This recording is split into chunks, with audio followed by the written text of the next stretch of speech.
live on Facebook. I'm Joe Ross for the Michigan Propane Gas Association. We're broadcasting live from Gladwin, Michigan. We're going to be talking about a new technology that's being advanced here by Stanford Gas. Our first guest is Dan. He's one of the managers here at Stanford. And Dan, you're going to be talking to us about propane-fueled vehicles. They've been around for 50 years. They have a long history and a great track record, but for some reason they're gaining speed again. Why is more people converting their fleets over to propane? Well, first of all, it's a lot cheaper. And an average vehicle, you can put a kit on it, and within about 40,000 miles in average usage, you can pay that kit back. That's not even counting rebates. After that, you can save half your gas. Okay, there's also a lot of rebates available. There's millions of dollars in rebates. We're going to talk about that at the end of the show. So if you're watching this, you're interested in converting your existing vehicle or getting a new vehicle converted over to propane, we're going to talk about where you can get that done very inexpensively. Dan, what about the return on investment? I mean, I keep hearing about all across the state of Michigan, fleet managers are telling me about the return on investment that they're getting, and that's why it's a green fuel. I mean, that is great, but tell us about the return on investment. Well, return, I mean, it's very quick. It's a quick turnaround. You can put that kit on and very quickly get your money back and start saving. Okay, so let's say I pull up to this here, and I got my big rig. I got a heavy duty truck, and I've got to put in 40 gallons. Just off rough guess, if I've got 20 rigs, how much am I going to pay a gallon roughly?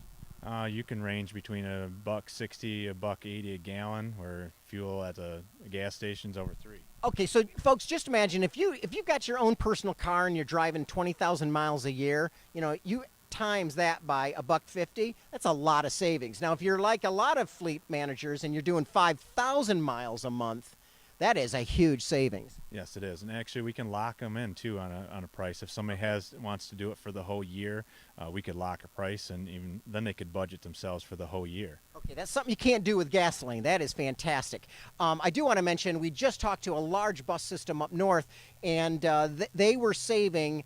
It was $180,000 their first year. In fact, they had so much savings they were able to spend less money on transportation for that county and actually start buying playground equipment and spending money in other areas. So it was just a great thing for the taxpayers. One last aspect. Quickly, do you guys have the same modern technology to track gas usage or your fuel usage? Yes, what we have here is you can actually take a fob and you put it on this eye, or you can put a card reader. And what that does is it takes the information, the gallons that you have, the mileage, the truck, and takes it to the information to the office, and then they can send a bill or bill it that way, so the guys are not have a lot of downtime. Okay, so this is one more way to track your return on investment once you switch over to propane. So you've got the modern technology, actually keep an eye on it and figure out to the penny what you're saving. Dan, thank you so much. I appreciate it. Our next guest is Kyle. He's another guy, another manager that works here at Stanford, here in Gladwin, Michigan. Kyle, I mean, how versatile are these conversions? How versatile is it to convert a vehicle, anything, over to a propane running vehicle? It's actually very simple.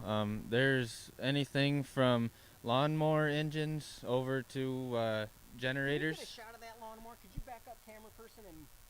We actually have boat motors also that can be converted to run on propane. Just about anything. Okay, all the way up to. That's the generator. We can do stationary ones at houses, or we can even do mobile ones like that. Okay, if it's got pistons, Stanford right here in Gladwin it sounds like they can convert it. Okay, now this right here, this is considered a heavy duty truck. This is what you're doing, your heavy, when you're setting a tank for home heating, this is the type of vehicle you would use. This is a very popular construction truck, a popular fleet truck. Tell me about this thing. Let's say that I'm out in the middle of nowhere and I can't find a propane fueling station. What would I do? One of the huge advantages of some of the systems that we install are they run on both gasoline and propane. So obviously you want to use the propane up, and then if you did happen to run right out and couldn't find any propane anywhere, there's always gasoline as a backup, so you're never stranded. Okay, so this is a bi-fuel. It can run gasoline, it can run propane, and it's never going to leave you stranded. Okay, now Dan was telling us how green, that one of the benefits to a propane-fueled vehicle is that they are clean burning. That's why forklifts can operate inside of a warehouse. if I put my finger in there, you're telling me I'm not going to have any. There's not going to be any dirt. Nope. There'd be very, very minimal All right, debris hold this coming out mic of because there. my cord won't reach. Nothing. I mean, there's very little, and that's from the gasoline. I mean, normally my fingers should be absolutely black, but you're saying that that's probably from the gasoline? A little bit of the darkness, the gray? Yep, because these vehicles start up on gasoline just to warm up, and then they switch to propane. Okay. All right. Well, that is fantastic. I mean, there's a reason why a propane fueled vehicle can run indoors. And I really appreciate your time. That's all we have time for today, folks. I appreciate you tuning in. I do want to let you know, if you want to learn about the millions of federal dollars and the hundreds of thousands of dollars in state money, and even the Michigan Propane Gas Association has money available to make the conversion easy. Go to miautogas.com. Again, that's miautogas.com. I'm Joe Ross for the Michigan Propane Gas Association. Thanks for tuning in.